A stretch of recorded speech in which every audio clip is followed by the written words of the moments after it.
So welcome to the Git session.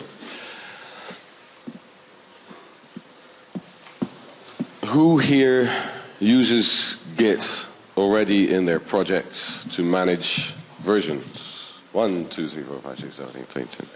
All right, that's about 5–10%. Okay. Well, Git is apparently the next big thing, and we'll devote some time to this. So Git in a nutshell, it creates an invisible subdirectory when you initialize a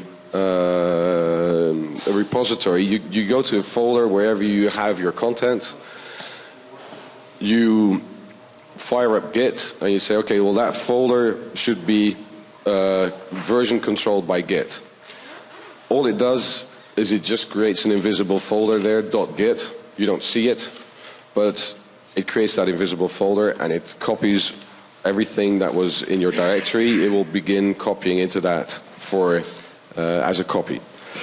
Now, what it does in a nutshell is it takes every file that you have, puts it into that .git directory in some kind of a folder structure that it manages, and it calculates a hash of the file.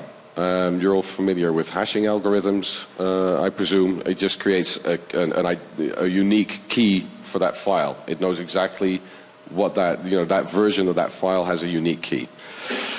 Now, what it does then is to create a tree of all the, your folder file tree, and it says, okay, so those are the keys that were there, or that state. And at that point, it hashes that, and that becomes your commit, your version at that point in time, that frozen point in time, that hash of that file list of hashes. Those are called commits, and tick, right. At the heart of it, as with so many things, it's just a command line tool, but that's rather brutal to always work with. So various other folks, because it's an open source product, so it actually didn't come with a really nice Windows client out of the box. So various other parties jumped into it. So there are various shells that are available, and then one of the most popular ones is SourceTree, which you would have heard of because we had the email sent around to say you should really look into that. SourceTree. So I'm just going to give a very brief demo of Git. Cancel out of this.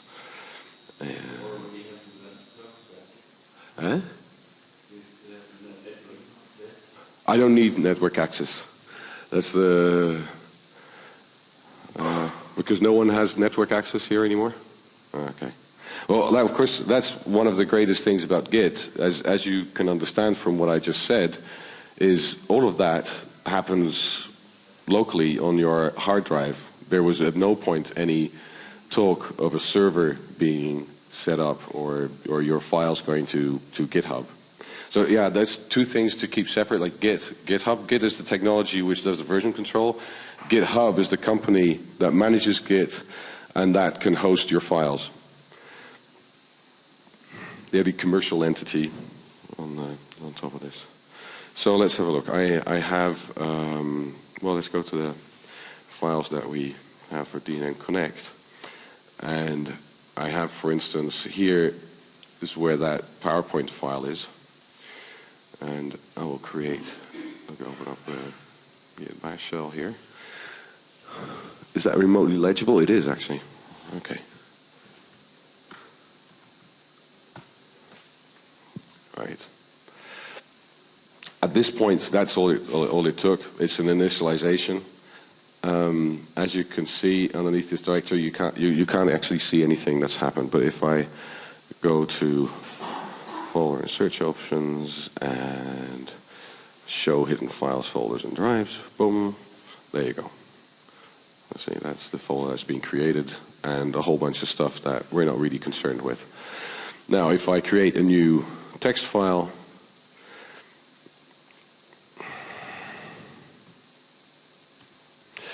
Or maybe I should first, let's first do a commit. All right, I'm going to go back to my shell. So git status was something that you use a lot. It gives me the feedback that, hey, there's one file there that I haven't, that I don't manage yet. And it's called git pptx, which is logical. I haven't added that. So I'm going to add that to my first commit. I'm going to stage that. Basically, the file, there's an intermediary state for any file between just not managed and stored for life, and that is staging. So basically, this file is now staged. So git status, it will look slightly different. Right now, it says new file git pptx. Now that file is ready to be stored. I can still manipulate. I can still take files out of staging, add files to staging. In the command line, obviously this is pretty cumbersome because you have to start typing all those file names. But in the graphic shell, that becomes a bit easier. And maybe I should write with 2 M's.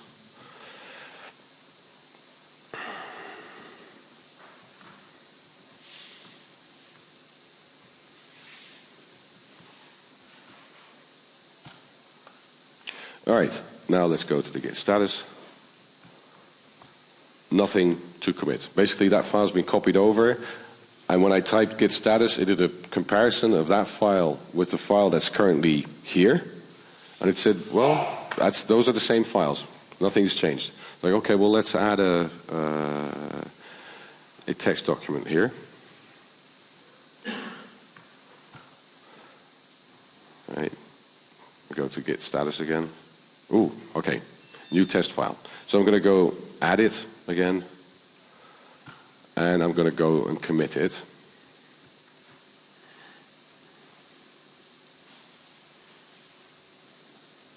Number 2, and now that has been added as well. And now if I now make a change in that test file, say okay.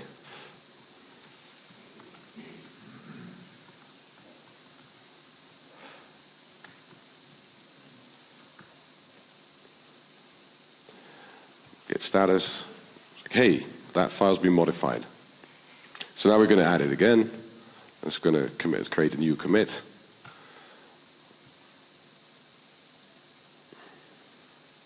The 3rd commit, and it's in there. Now those, at this point, like various versions of the state of that directory have been stored. And if we go to a graphic shell, it becomes a little bit clearer what is actually happening. So I'm going to fire up source tree and point it to this directory. All right.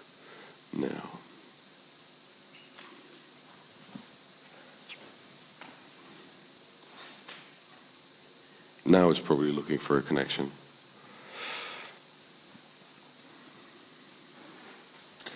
All right. Let's have a look.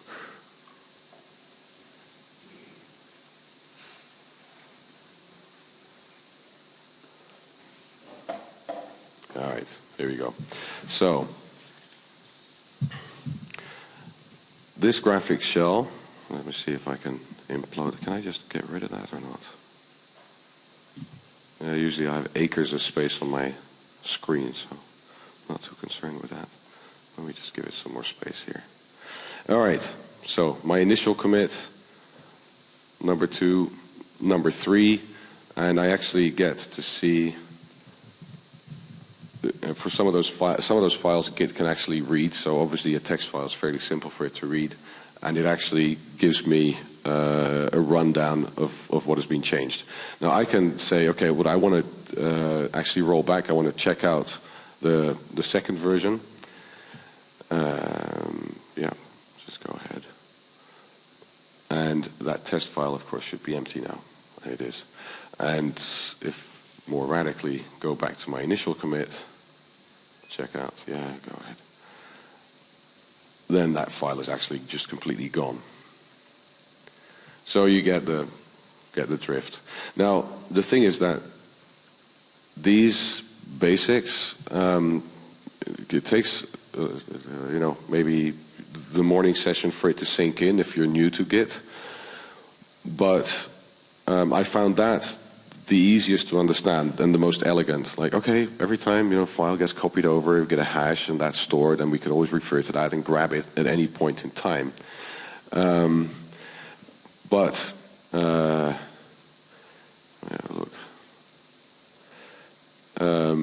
it quickly can get quite complex. So that was the demo.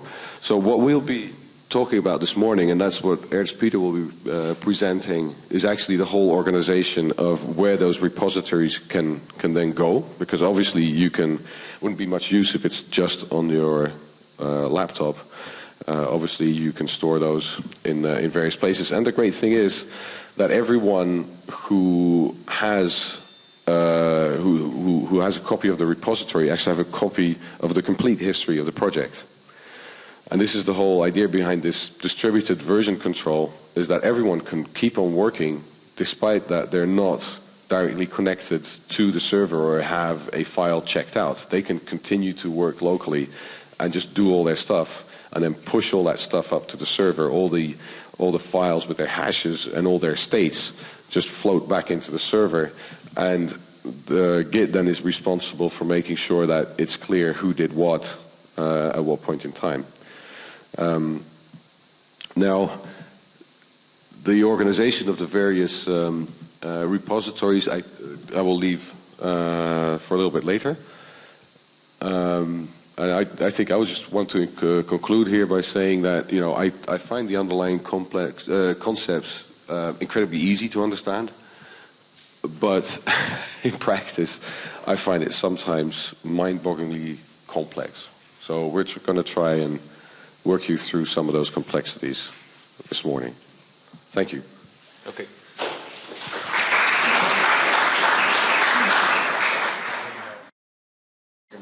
Who thought that this first introduction was simple? Oh, okay, those were probably the people who are already using Git and GitHub. My trigger to start working with Git and try to do it, I think, are twofold. First of all, the fact that DNN platform, the source code is on Git, on GitHub, where previously it was on Codeplex. Codeplex I understood because it was TFS, Team Foundation System, and GitHub I didn't understand quite well. Still, the fact that DNN moved their source code on DNN platform to GitHub, that should be an improvement. So I was wondering, what is the improvement in moving to GitHub? That's the first trigger.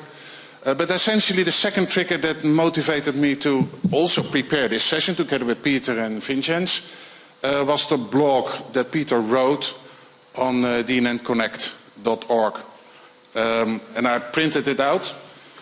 I made some comments next to it because reading online was sometimes difficult as well. So I really printed it out, made some comments, and I really tried to do step by step the things that Peter had found out. And that triggered me indeed to understand at least bits and pieces of how GitHub works. And what was mostly helpful for me was this drawing that he made. And it's not very sharp. Maybe I can do something about that, but okay, not sure. The fact that there are different libraries, repositories as Git calls them, where the source code is located, and some of them are on the server on github.com, and there are some on my PC. I come from a background of Team Foundation Server, TFS, we still use within the company.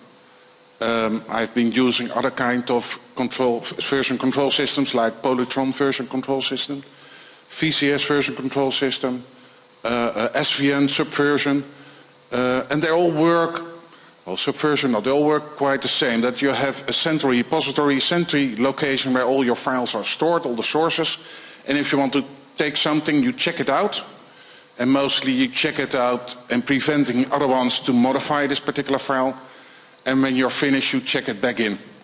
And if things work right, you have some kind of continuous build mechanism behind it, so it will check that the whole stuff that has been checked in by different people still work. That is my, let's say, my idea how version control and source control work. But what made it so difficult for me is the fact that GitHub does it completely different. And that's maybe due to the fact that GitHub and Git is the background from Linux. And the guy who created Linux also created Git. The fact that everybody can work on anything, and it's your own world that you're working in. If you want to share something, just push it back and ask somebody else to get it in. And that's the whole principle behind GitHub. And that works with these repositories you see here, all those libraries. And the nice thing, that was what Peter mentioned as well, you don't need to be connected to a central system to do your work. We don't have internet here, at least most of people not, because all the IP addresses for this location are gone. But still everybody can work, if they've done the preparations on forehand, can work on changes to the DNN platform source code. So that's the nice thing. The difficult thing is that you have to bring things back into the central situation. And the central situation are essentially two items. That is the upstream, and if you compare to DNN, that is the location where DNN itself stores DNN platform source code. The central repository, that's where the master DNN platform source code is located. That's the origin, that is your forked version. You copied essentially the whole DNN platform with all the versions, all the source code, into your own repository on GitHub, your forked version. But you cannot work on the forked version directly, you work on a local version, and that is when you clone your forked version onto your local machine. So if the people sitting around here with their laptops open have done the preparation that we have specified in the document, everybody should have at least two repositories, one on the internet, GitHub. You cannot reach that, okay, that's the case. And a second, that is your local copy. And this local copy contains all sources of all versions and all changes of every version of DNN that was originally in the upstream version. So there's essentially three versions. You're working in one, that is your local copy. In your local copy you can have different branches working at the same time. That's what Peter demonstrated a bit. You can have one file in different stages and still go back to a particular stage for that particular file.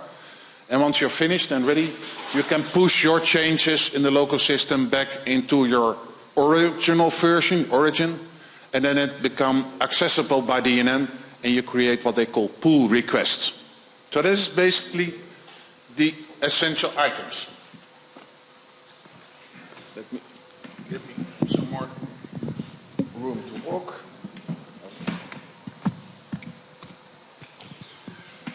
And that was the case, I think, the DNN platform moved its sources to GitHub somewhere around last summer. DNN platform and GitHub. What we're going to do today, at least in the part that we're going to do by three together, to create pull requests. It sounds easy, but at some time it's a little bit more difficult. And at some points you think I'm pulling the wrong direction. I'm pulling myself some hairs out. So somebody already done that because they are a little bit bold upside, but some of them will try to do when they're working, and you follow the demonstration from Peter and see all the command line commands, you think, okay, I'm pulling the wrong direction. You will get some hands dirty. You really have to do some work here, but you're not here sitting in the back sleeping because it was 4 o'clock this morning when you went to bed. You're going to do something, at least the people sitting in the front on the rows with their own PC next to it. And our objectives for this session is that you create at least one pull request for DNN Corp. And you're going to improve some of the core of DNN. Wow. But we know that not all of you are familiar with every bit and byte of the DNN core code, so we made some exercises to make it a little bit simpler, and that is to create some API documentation. API documentation is easy. And it has been left out previously in the older version of DNN. So the exercises that we have defined for this workshop, please call it a workshop and not a sit-down workshop and listen. It's a workshop, is to create some of the documentation and prepare pull requests. The pull request will be a little bit difficult because we don't have internet connection, at least here, but there's some time during the day, during the evening, during tomorrow, where you probably have some internet connection as well. So we're probably going to provide this and help you together. Peter and Vincent are here as well, so they're going to walk by. They know a lot more about GitHub than I do, but I can talk faster than they can do. So that's why I'm standing here. And yeah, Peter was a little bit too late yesterday evening and drank too much wine to be presenting here. What you really need is Visual Studio in 2012 or 13, a little typo. If you want to create real pull requests, you need a GitHub account and you need an account on support.dnnsoftware.com. And that's not needed for the Git exercises, but it's needed for DNN because DNN wants all changes, all enhancements, all pull requests that you create to be linked to a particular issue on their support system. So the guys who are implementing your intelligent changes to the core know at what point you want to change the core or fix a bug. So you need an account on software.com. You need an original copy, and you probably have done that in the exercise before coming here. You need a local copy, that is called a clone. And you need a local copy of the DNN Core API help file that is not needed for Git or GitHub, but that makes your life a little bit easier if you want to find a place where you can add some API documentation into the source code. So your first task, if you haven't done so, and we walk around and help, be sure that you have met all the prerequisites, that you have, if not complete, try to complete it. It will be impossible here because of the lack of internet connection. And please open your DNN API help file, if you have one, and browse a bit through it to the help file. Who has not seen the DNN API help file whatsoever? Okay. Okay, that's correct. You really don't essentially. Okay, that gives a small item. It was not in a prerequisite document, that's correct. And it's about 45 megabytes, 50 megabytes, so you probably won't be able to download it.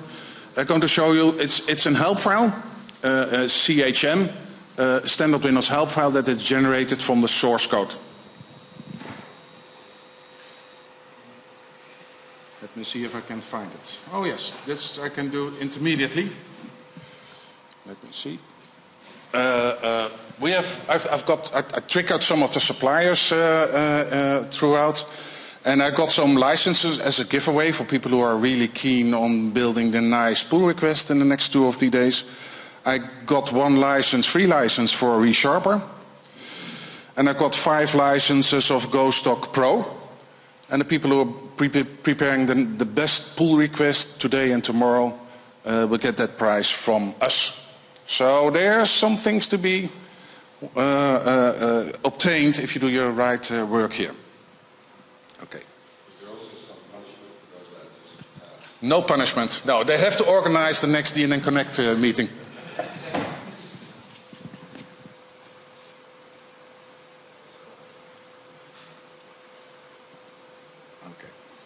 This one anymore.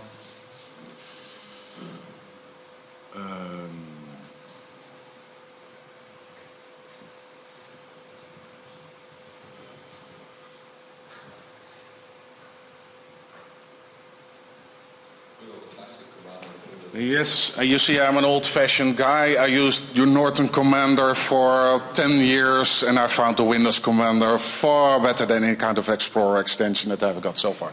So bear with me.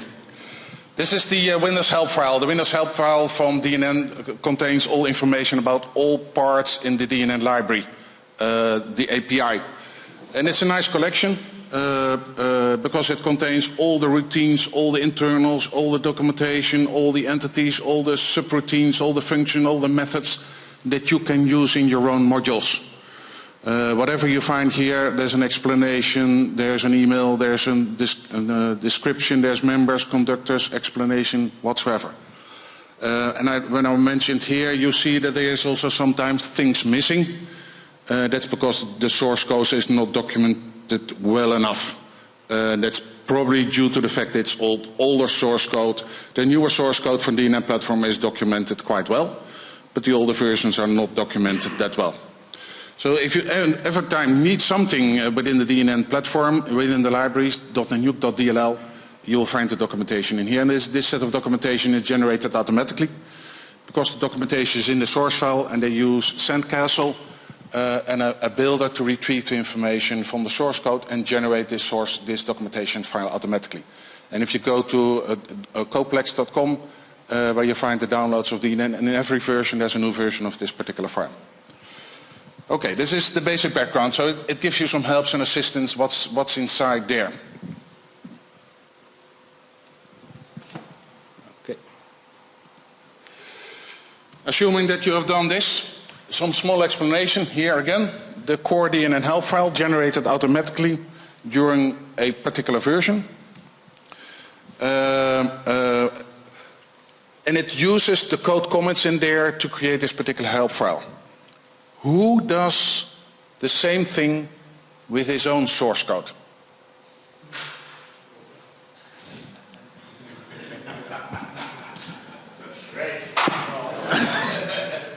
You're real developers, yeah. The code speaks for himself, that's what the explanation are most of the time. Well, it should. You don't need comments in the code. Okay, for yourself. Okay, that might be true for some of you, but for myself it's more easy if I have different developers, if there's some code comments within the source code, and that it's standard XML formatted source code documentation in there, so it's really easy to create. Most of people know if you're writing in C#, it is / at the beginning of a line, just above the method or property, and it creates a template with the documentation skills in there.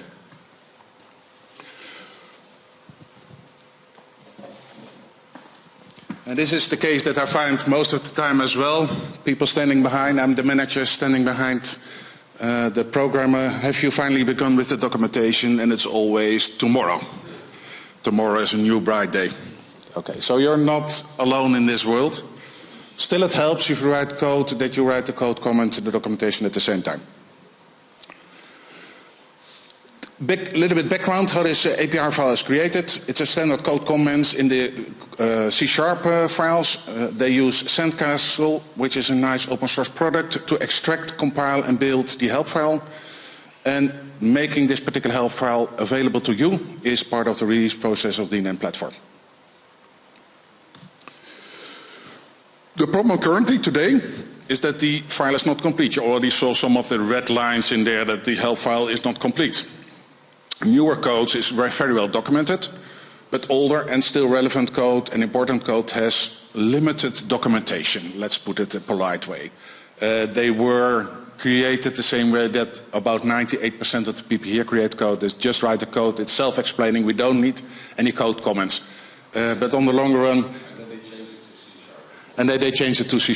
Okay, that reads even easier for most people.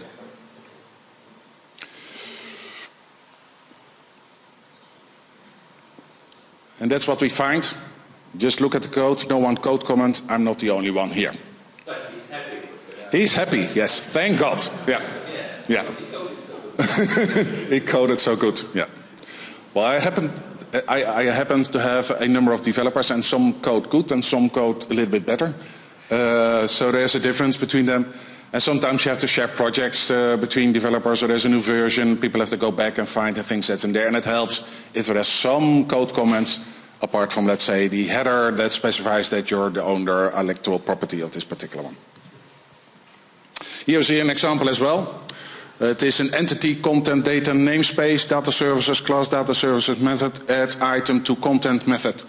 Well, it's really missing a number of items. You see at the top, it misses the documentation of the class itself, and it misses documentation of the parameters to put in there, and you say, okay, I understand, it's not that difficult, but okay, that's the way how it works.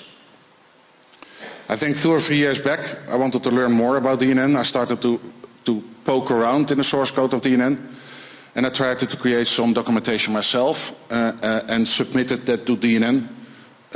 They really incorporated that, but it was a heavy job in order to get this code comments into the source, because I took the particular code file, changed that, added the documentation to that, and sent it by zip file back to someone in DNN Corp, and they finally copied it out, put it into the final release, which was a hassle.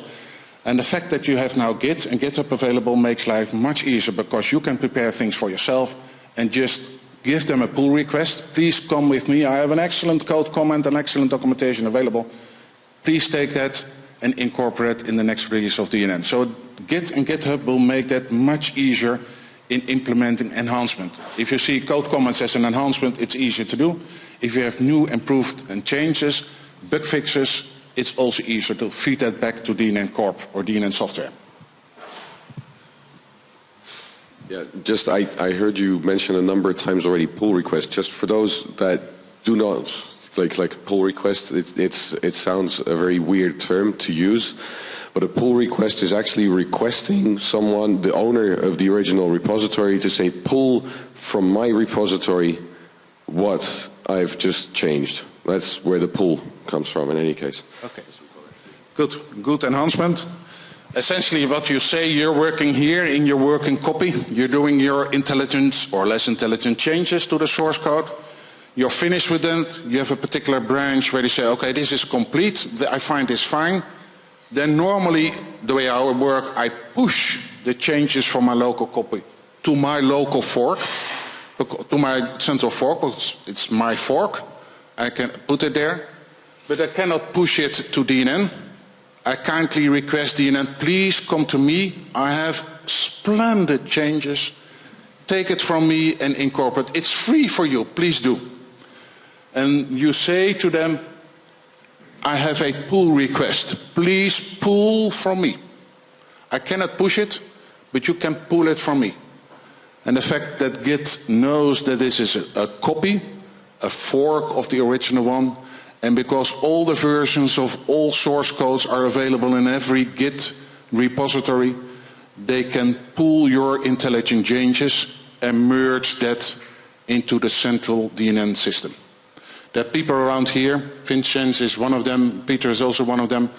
I think Benjamin is also one of them. Brian Jukes, they have created big bug fixes or small enhancement. Philip did one as well.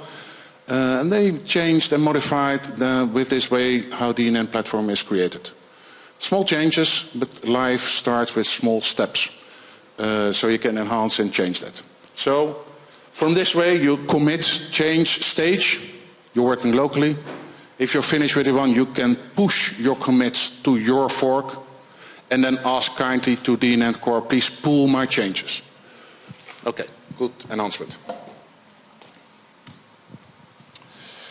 Well, if you find something that is not documented correctly, and we're going to do some work here, you can find the differences and find which source file is connected to this particular not documented part of the code. And if you look in here, it's quite easy to find if you have the complete solution of DNN on your laptop, to find the particular place, the particular file where things are wrong. For example, I talked about here about what is called entities, portals namespace, portal class info. I go to the library, entities, portals, and you see here portals info.cs. So this is the source file that contains the documentation that you see here on the right-hand side. So if you find something in the DNA API file, the help file, that is not documented correctly, like this one, it's just stepping down to find the particular source file where things are wrong. So how do code comments look in a source file? There were only 2 or 3 or 4 people who did code comments.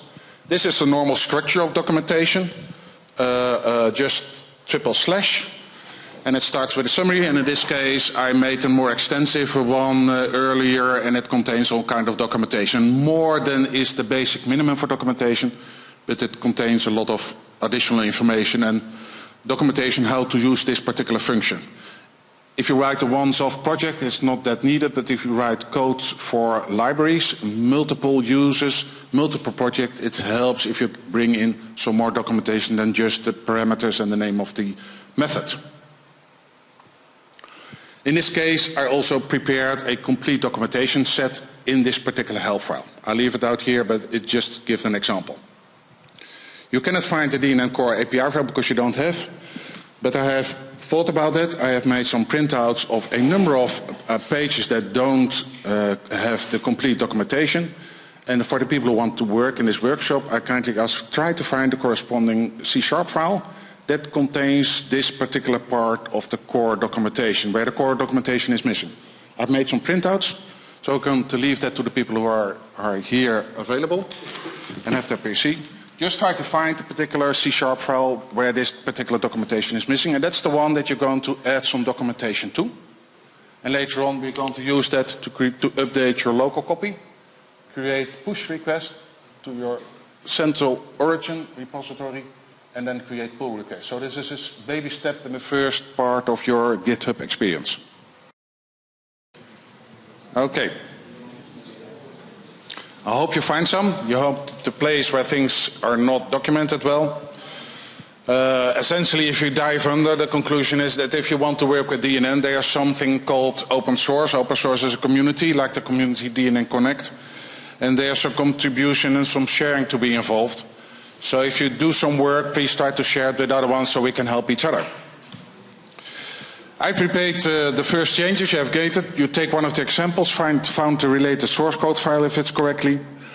You open the source file, you look what's missing, and create some, with the triple slashes, you create a documentation that will generate a template with a file in this particular file with the documentation for this particular method or particular property. If you have been using the triple slash, you will see that it creates a template, which is quite empty. There are better ways to create documentation, and one of them is GhostDoc. GhostDoc is a more intelligent triple slash mechanism. There's an open source version from GhostDoc. And why is it more clever? Because it reads the name of your methods and properties, and it will try to find what you mean by this particular naming.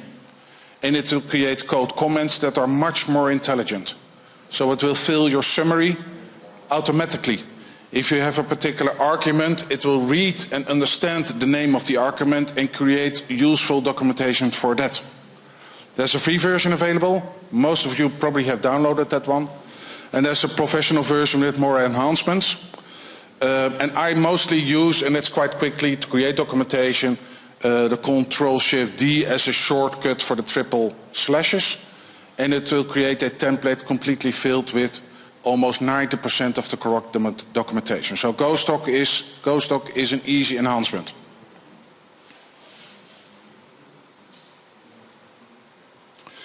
We'll skip this one. Install GhostDoc. You can try it later on. That's mainly due to the fact that I experienced still some difficulties because we're not connected to the internet.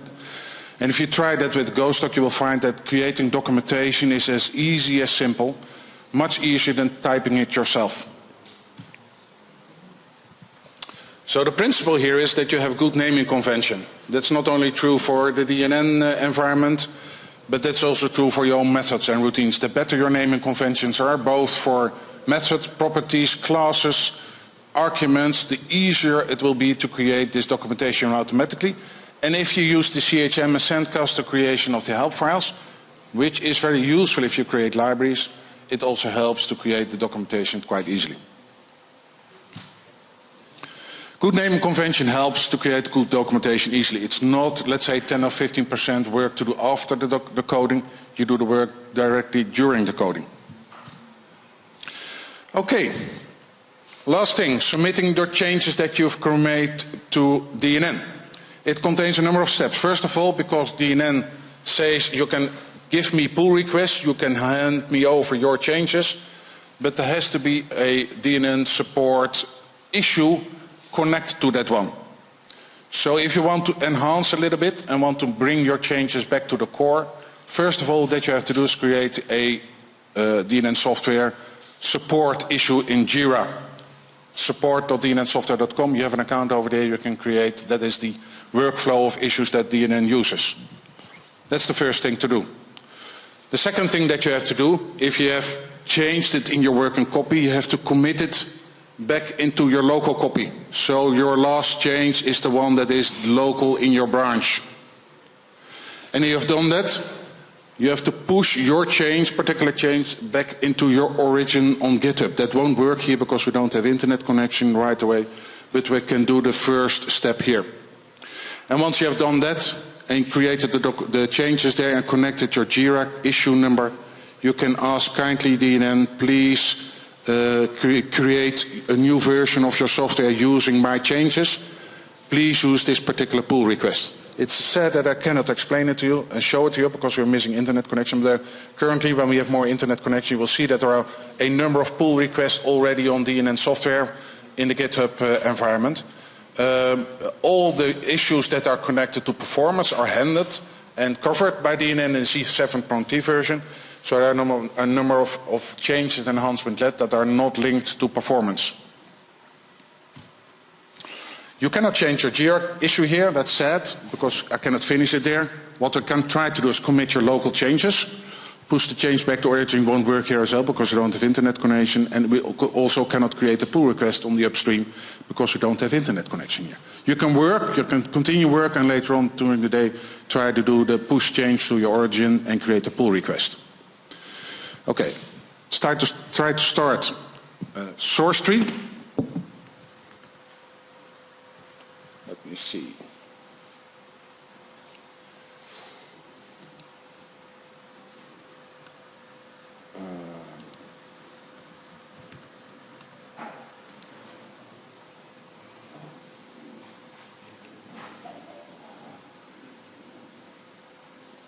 Here you see the source tree connected to different repositories.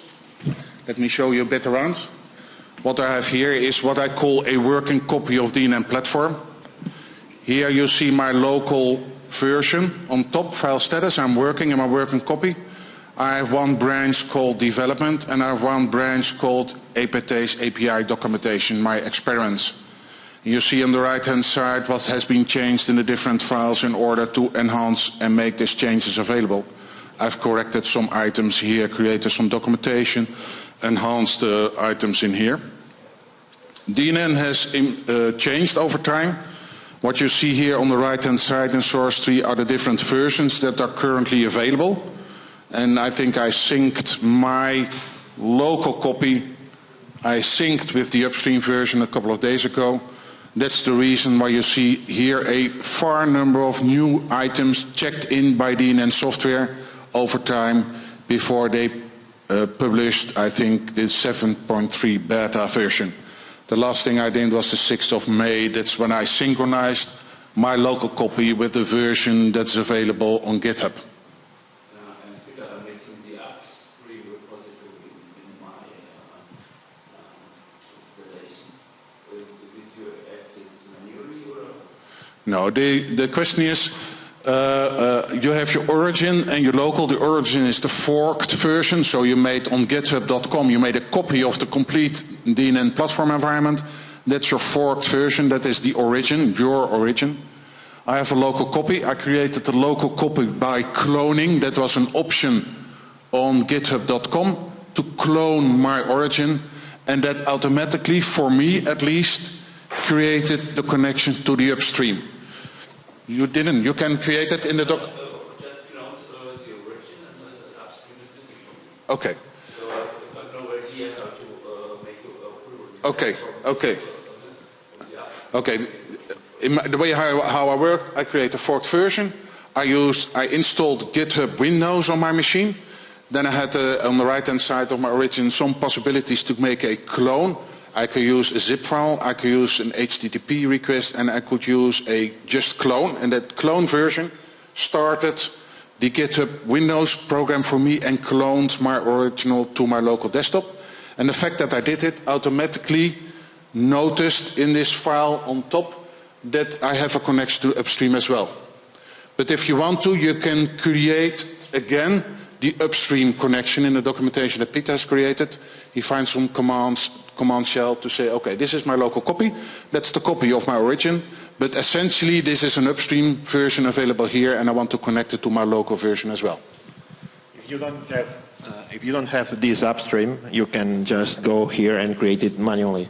It's just a matter of going to this repository, add a new remote, and here you just need to create a link back to the original, the remote name would be upstream, and on the URL here you need to put the original URL from the DNN platform. So in fact, it doesn't take care whether it's a master or not. It's just It's just a URL. I mean, you can create as many remotes as you want. For example, you and I could share a remote, so I could push to your upstream instead of another one. So it's just a matter of adding this. If you don't have that, you can just create it by yourself. At some points, I have had the same problem as you, and it's just a matter of creating the link back here. Yeah, it's a great question because that triggers the fact again that there's no concept of master and child principle. They're all repositories. And any repository can work as a master or a child of another repository. It's completely distributed source code management, which makes life, you have to grasp the fact that it's different if you've been using more central-oriented source code management system like TFS. This is everybody works for his own, and you can share the information by pull requests. And if you own 2 repositories, you can use push from one repository to the other one. But on the rest, it's up to you to define what you put back and feedback. If 2 people are doing the same thing on the same file, how are you merging that information back into the central file? Okay, it's a possibility. There's a quite clever mechanism to handling pull requests. So it looks at the differences in the different version and try to manage and create a complete version. But I haven't done so, so I cannot explain it how it works. The same is true if you work with TFS. You can have multiple checkouts and it can do the merging for you. So there are some possibilities in there. And of course, at some point in time, your changes might conflict with my changes. So it's a 90% automatic task, but still have to do some checking afterwards. But in TFS, if you check something out, nobody else can work on that. You make your changes only if you check it in. If you use TFS in a standard way, it's a lock type principal code change. That doesn't mean that different changes from different people on different source files could conflict with each other. So the same principle could happen over there. And if you TFS on a more, let's say, versioning way, you can have multiple versions next to each other and do it a little bit the way like this and still merge the changes from different people at the end. But yes, agree. At some point in time, the person who is merging your intelligent changes has to verify that the changes that you've made are really very intelligent, and I trust you, they will be, but it might conflict with his changes, who are also very intelligent, but the other way around. Yeah, that's true. But the concept is there's no master, there's no child, everybody is his own boss, and you share changes. Benoit.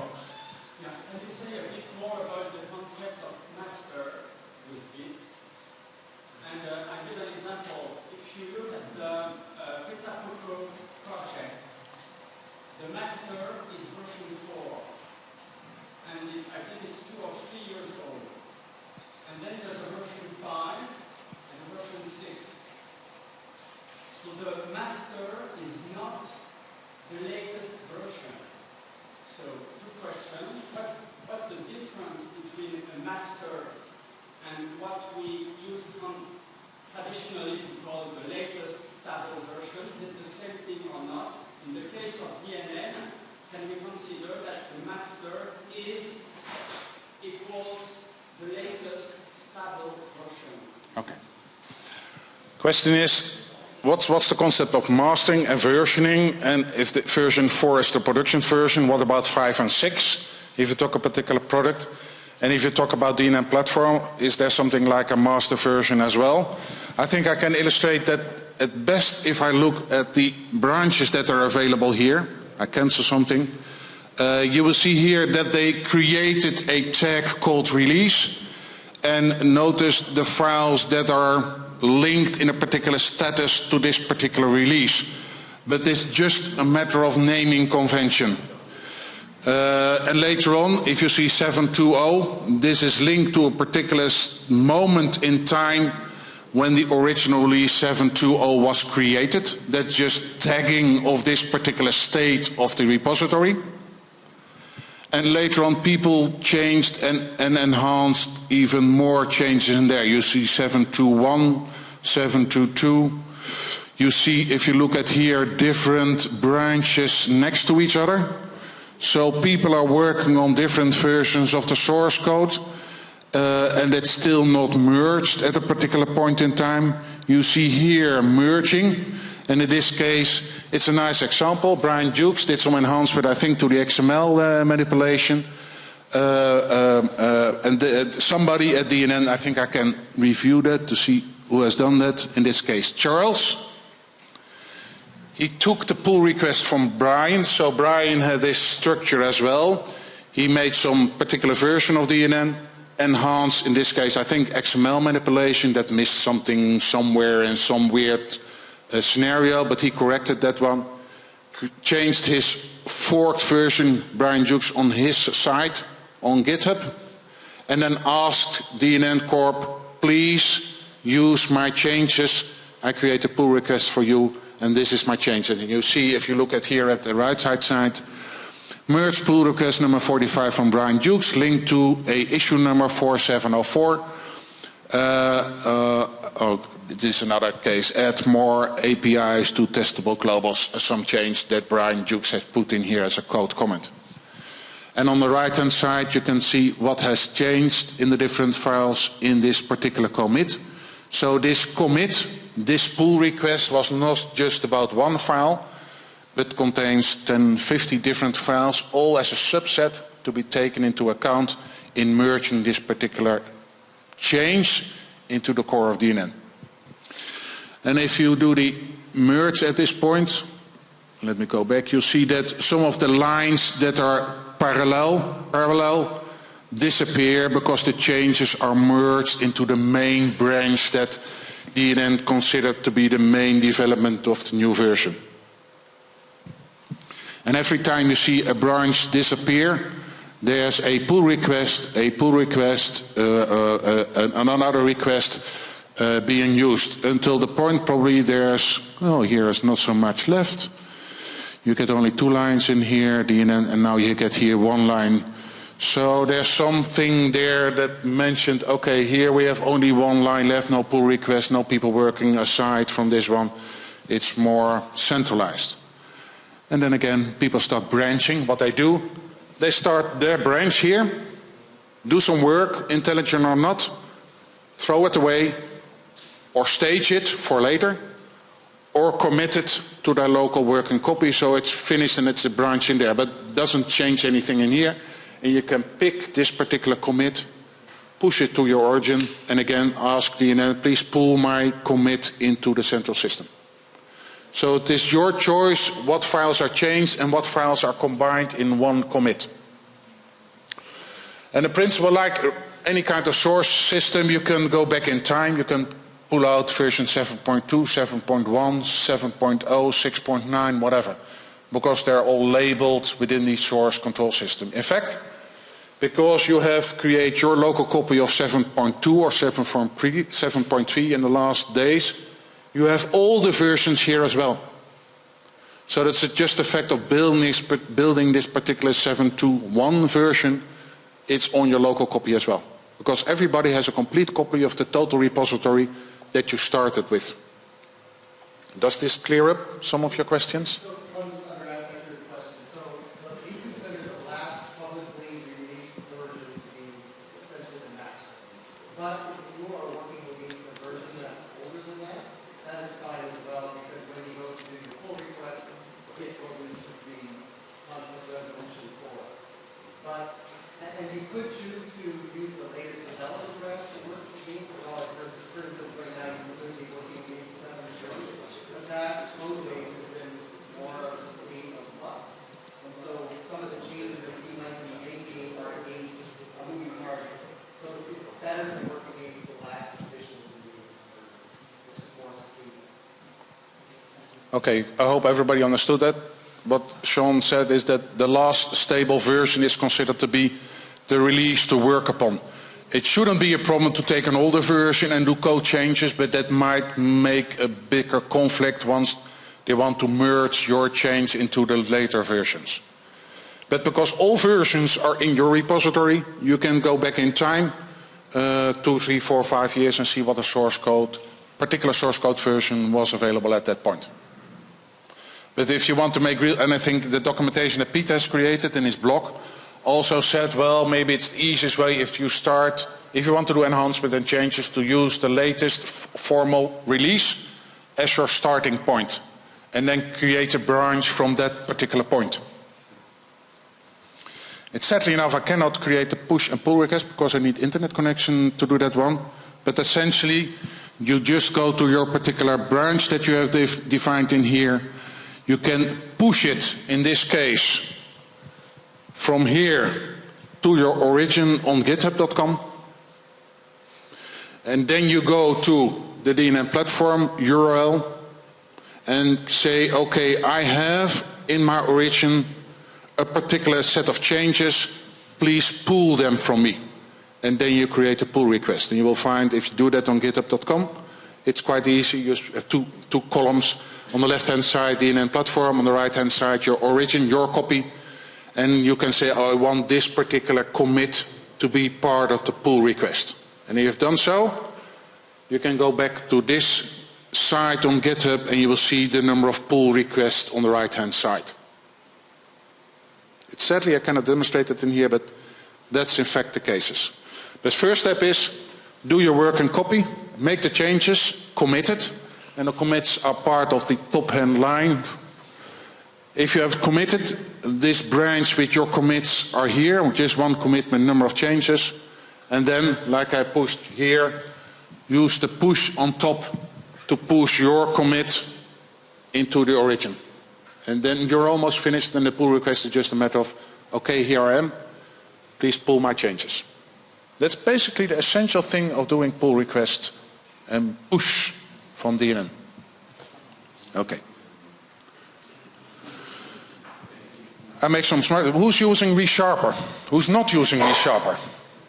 If you do real development, please pay something to make yourself a little bit more enhanced. I will not change, I will not demonstrate it in here, but ReSharper, if you do a lot of development work on bigger projects, there's a real boost in creating better formatted code and refactoring. It works for both VB as well as C#. Okay, better code, refactoring, code verification, jumping around, will not show it. I have, for the person who create pull requests, I have one license of ReSharper, about €300 worth. If you want to write better code, there's also a complex project called StyleCop. StyleCop has a number of Microsoft standards built in, and it will help you to build better structured code, because every time that you write something down that is not in line with the Microsoft styling conventions, it will wiggle around and say that there are better options than you currently do. It also will help you to create better standing naming convention, and the better naming conventions will help you to create better documentation more easily. Summary for my part, and then I will leave the microphone to Vincenz. What we almost done, but not complete. You have done a fork and a clone. For each change that you make, create a branch in your local copy. So create new branch, and then you start working on your changes. When ready, and you're sure that you want to bring back your changes back to DNN, you create a DNN support issue, a JIRA issue, that number, and use that number as a comment in your commit from this case to this case. So it's sure that your changes are linked to a particular issue on support.dnnsoftware.com. Push your local changes that you have specified here, committed, specified here, your local changes connect to this comment with the JIRA number. Push it to your origin, because you are the master, you are the manager of your origin version, so you can push it into there.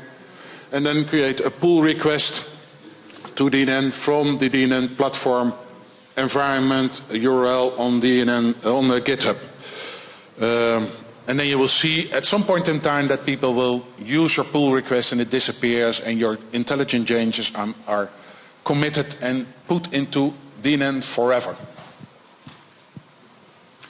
I hope we reached our goal, not completely because we are missing the internet connections to do this stuff, but essentially this is the basics. And if you start using the basic later on, it will become much more easy to understand how the principle works. The nice thing is that all can work together for its own, You have your local copy every version, just use it, and then later on push your intelligent changes back to the environment that people can reach it and use your changes as well. Prizes to win. So if people are going to show up and we have internet connection tomorrow, we'll verify if there are new pull requests. 1 copy of ReSharp and 5 times a copy of GoStock Pro. And Sean, Vincenz, Peter and I will try to find out if there are real pull requests and if there are intelligence ones, and hand over the prizes to the persons over there. That's my part of the story.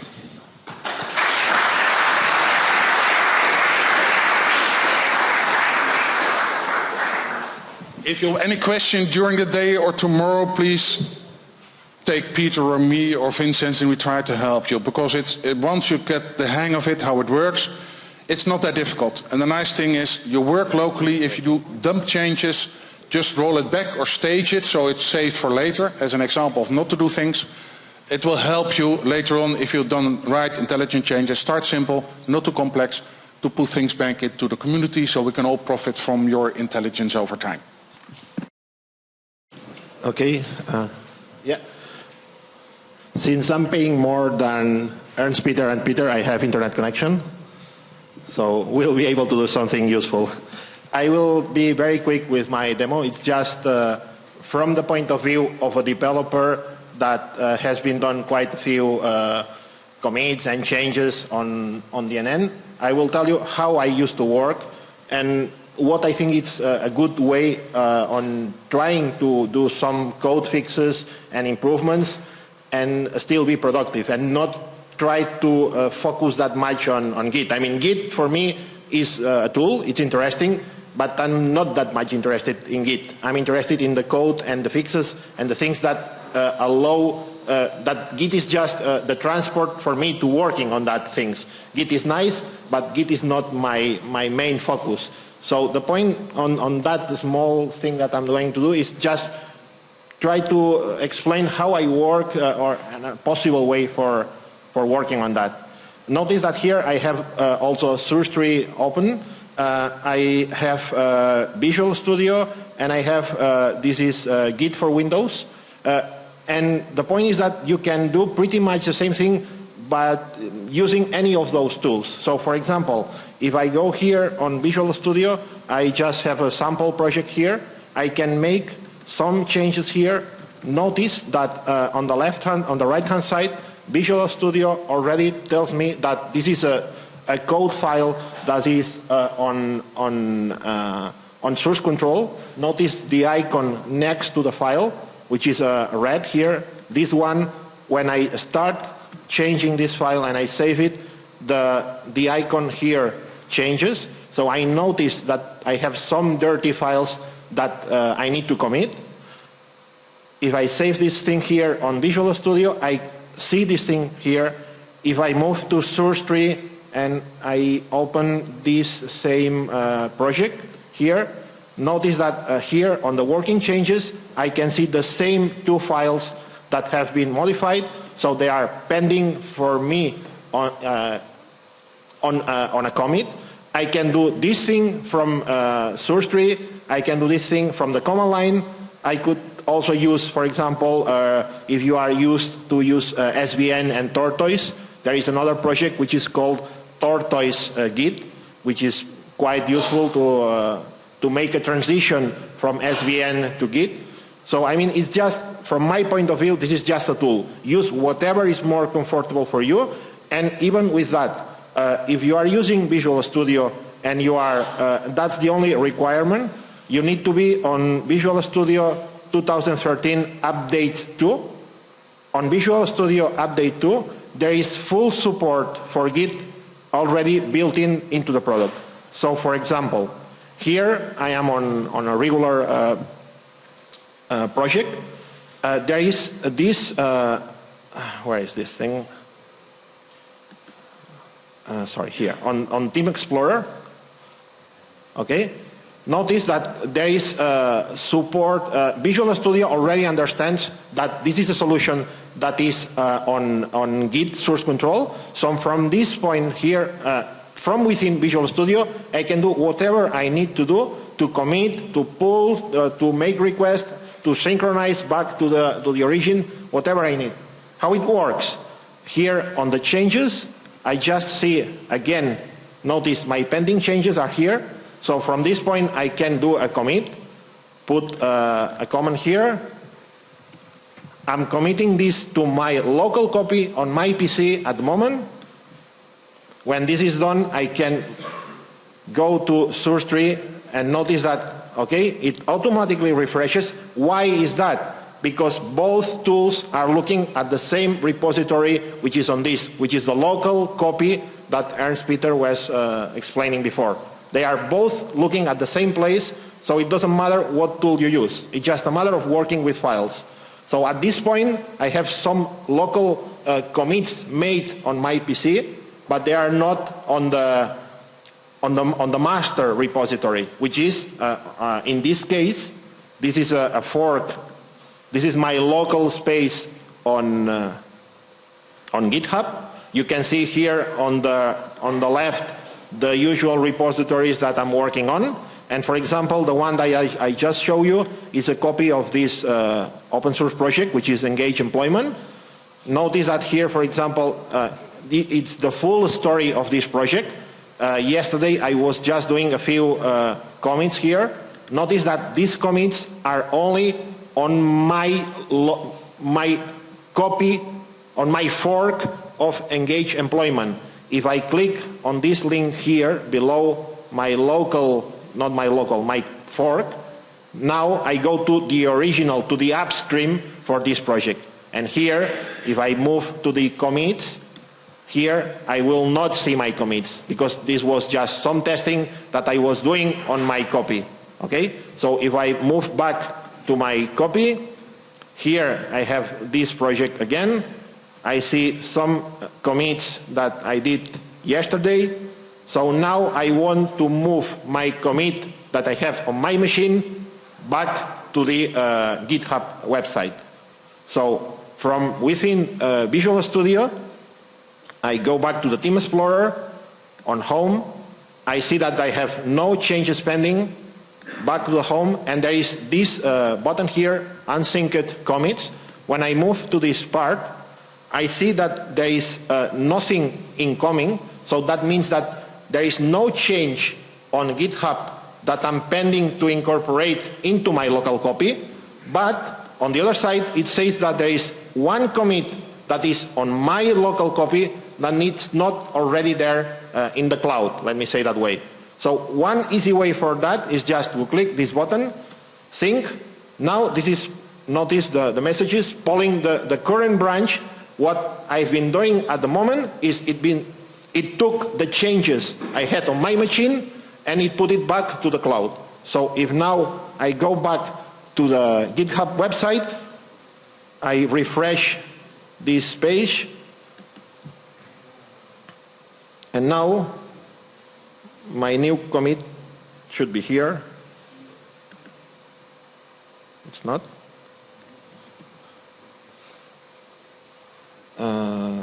The branch.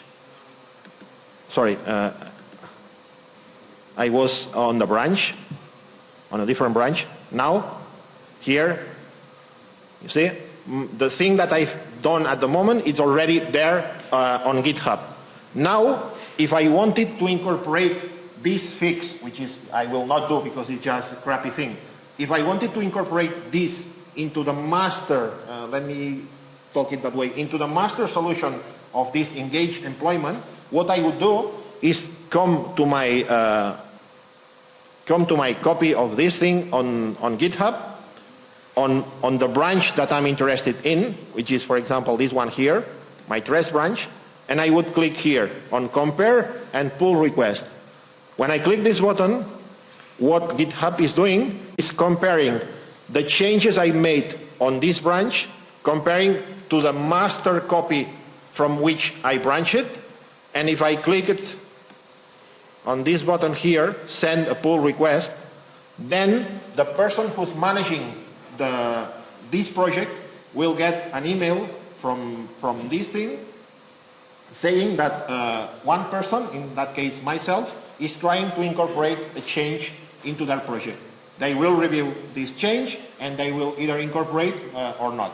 But the idea that it's that easy. I mean, it's nothing more, nothing less than that.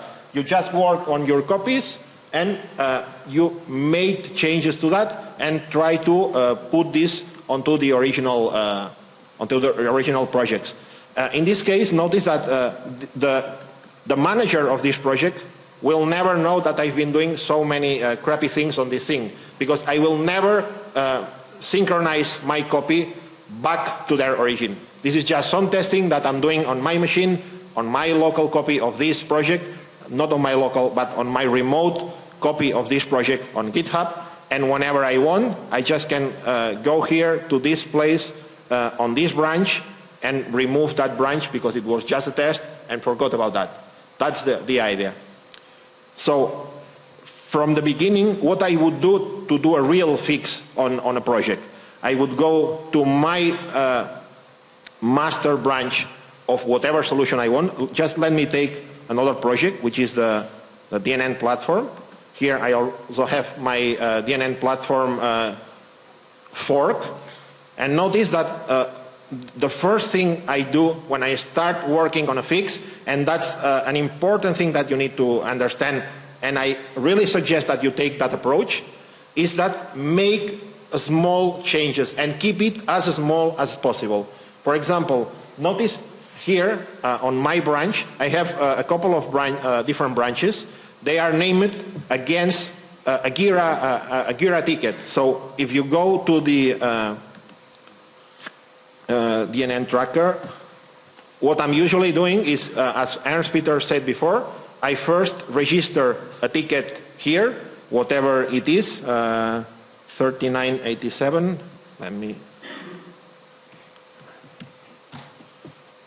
I don't remember what's that.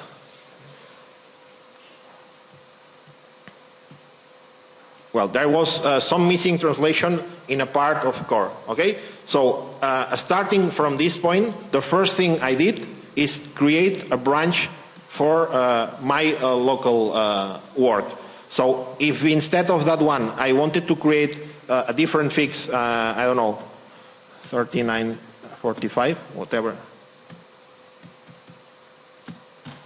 For example, imagine that I'm interested in fixing this thing. It's already fixed, but I don't care at the moment. What I would first do is from my, either from here or from Visual Studio, start from the master, and the first thing I would do is create a branch from here.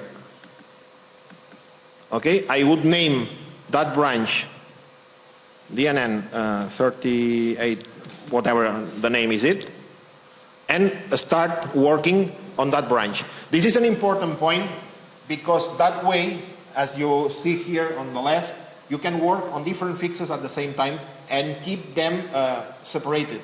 There is nothing worse than try to fix too many things into a single branch, because then when you try to push back your fixes to the source, it's much more difficult. The standard way of doing that is one fix at a time, so one branch at a time. The first thing you need to do is to create a branch. When you are now, notice that here this is highlighted, so I mean that my local copy of the files now are on this branch. Whatever change I made, it will be made on that branch. So if I want to switch onto another thing, it's just a matter of double clicking on this branch. Now what Git has been doing is remove all the local copies that I made on that branch and switch the context to the other one. Now I can focus on this other subject and work on that one. And you can see that pretty easily from Visual Studio also. Here, for example, it's the same thing. I have the whatever project I have. I go to Team Explorer, onto the home, and I can create different branches just from here. As I did from source tree, I can do from here. I just create a branch from the master branch. I can create a new branch and name it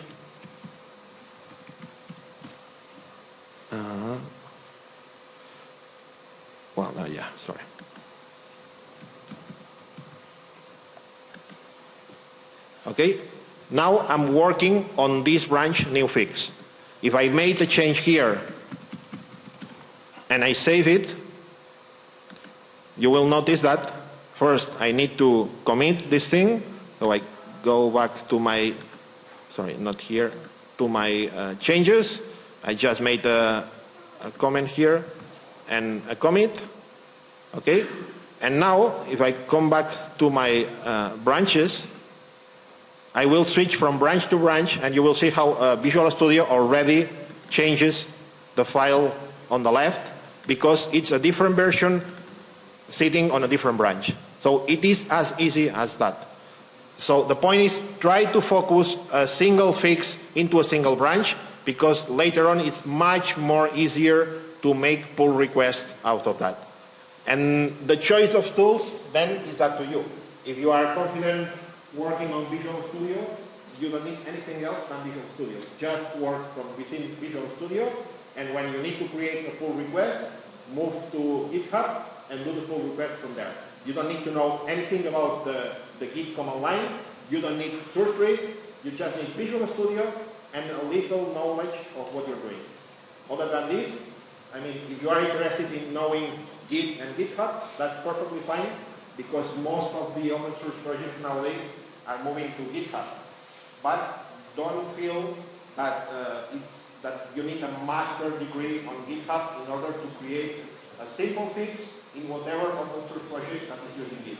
It's just a matter of knowing the less minimum amount of the tools that allows you to make that work. That's my point on this thing. I will not give you a master class on GitHub, because my point on that is that we are more interested in the projects, not in the tools. So that's my take on that. We are trying to create all our projects from now on in DNN-Connect on GitHub. So if you want to see that, just go to our DNN-Connect GitHub space, which is here. For example, there is a couple projects already here available for you to take a look, to collaborate, to whatever. So there are a few projects here. You can just fork from them and start to contribute here. Rob? Can you explain a little bit what happens after the pull request has been accepted? What is the process then to get back into sync with that or the upstream?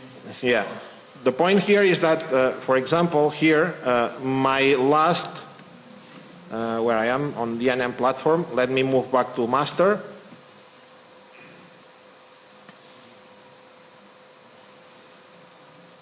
The point is that, as we have explained it, this is a completely distributed, unconnected solution. So whatever I have on my machine is absolutely disconnected from the origin.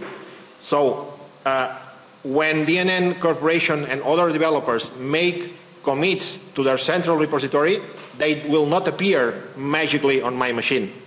So that's what you mean. So at a certain point, you need to synchronize back from the origin, not actually the origin, but from the upstream back to my machine. So at this point, on my machine, I have, well, no, I did it yesterday, so I'm already there, okay? But what you would need to do at this point is from the upstream, make a pull. So you can see more visually here, fetch and pull. The direction of the arrows more or less tell you what you're doing. When it's down, it means that you take information from the cloud back to your machine. So making a pull is taking all the information that is in the original source of that repository, in this case the upstream, and take them back to your machine. So that's what you would do at a certain point. You are working on your machine for 1 day, 2 days, a week, and at some point your copy, your local copy, is desynchronized from the original one. So what you would do at this point is to pull new changes from the cloud back to your machine. So basically you would never change your master? I'm not sure I understand what you mean. You wouldn't work on your own master branch, you mean? well, notice one thing. I never work it right there on my master. The first thing I do is I create a branch. When this branch is done, this branch 3896, I completely forgot about that. The only thing I need to know about this branch from the point when I'm done with that is that I have committed the branch, I have pushed this commit back to the cloud, let me put that way, and then created a pull request to DNN Corporation. When I got a mail from DNN Corporation saying that my request has been accepted, at this point I'm coming here and I'm just deleting this branch. I'm not anymore interested in the thing because I know for sure that what I did here is already in the source. So, go back to the master. yeah, exactly. So at this point, what I will do is I will pull from the origin, from upstream, and I will get my change back into master. And I will notice that on the next version of DNN, my change, my whatever, will be already there. Just wanted to just cut one more thing, like, or two more things. First, you also do it with the development branch, right? For DNN Corp, like that's the one you compare with, right? The development branch or the master? I usually use the master. Okay, okay. There's something to check out with Joe, who's in charge of doing all this stuff. Sometimes we'll get a note back like, please next time, do the pull request against this branch instead of the master or something, because the master they keep quite static. Secondly, what I found was really weird was I did a pull request on a branch that I was working on. So I had a branch, I did a little solution, did a pull request, and then later I changed something on that branch, and I pushed that to the origin, and all of a sudden it was also changed in the pull request. So that is not frozen in time. The minute you create that pull request, it's that branch that is actually sent over as a message to Joe, like, hey, by the way, I think this is a really cool change. But if you start horsing around in that branch, he's going to go like, okay, well, what was it exactly that you do? That's why you have to go for very granular, small branches. For every little thing that you do, create a branch. When you've done it, move out of it. Right? Check out your development branch or whatever again, but don't keep working on that branch because that pull request will keep on changing. Yeah, and that's one mistake I've done a couple of times.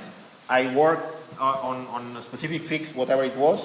I forgot to change to the master and create a new branch, and 3 or 4 days later, I realized that I had 20 files modified on a branch that was not supposed to be the real one.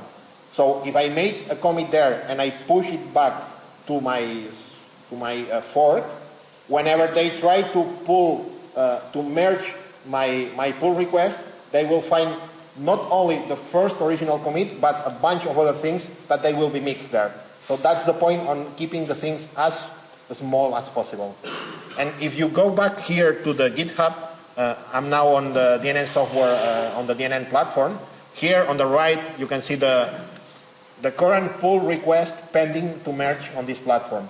So at this moment, there is a pull request pending from Ernst Peter, from Peter Donker, from Brian Dux, and from Philip.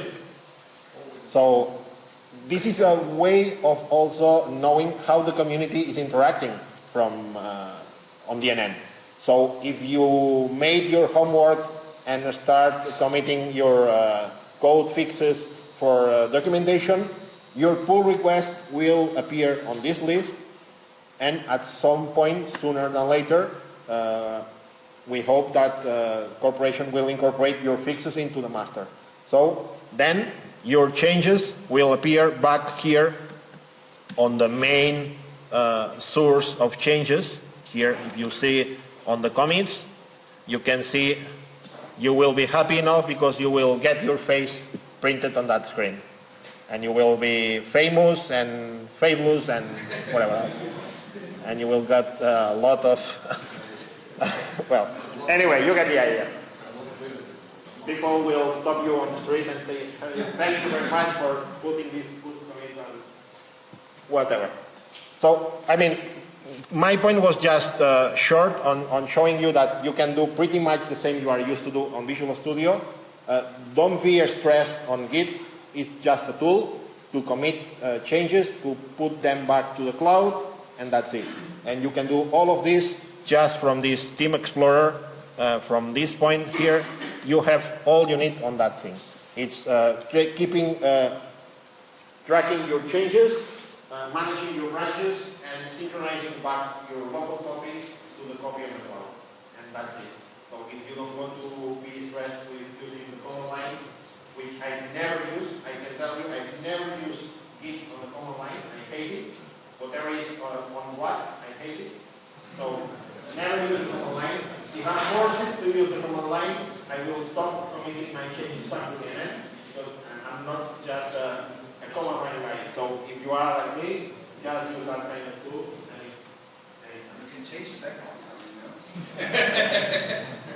Sorry, what? You can change the background color. Well, yeah, I don't know even how to do that. Okay, so my presentation was just that small thing here on DNN. If there is any question for any of us, we are done. Just please try to make one pull request in today and tomorrow.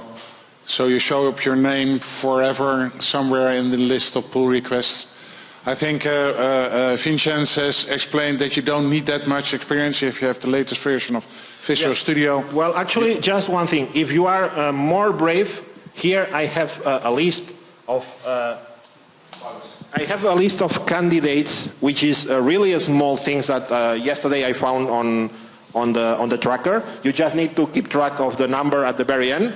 So if you are more brave and just want to make some very, very small fix, this is just a bit more than just creating something for the documentation. So if I can mail this to everyone. Well, yeah. I will try to put this somewhere. I mean, this is really very easy fixes. Can be done in less than 10 minutes, 1 hour. Just a matter of taking a look at the code and try to fix it for yourself. It's also a very good way of knowing more about the details on how DNN works. And that's why I usually do. If there is a part of the framework that I don't know, I try to find a book somewhere else in that part, try to fix it, and it's a very good way of getting knowledge into some specific part. Yeah?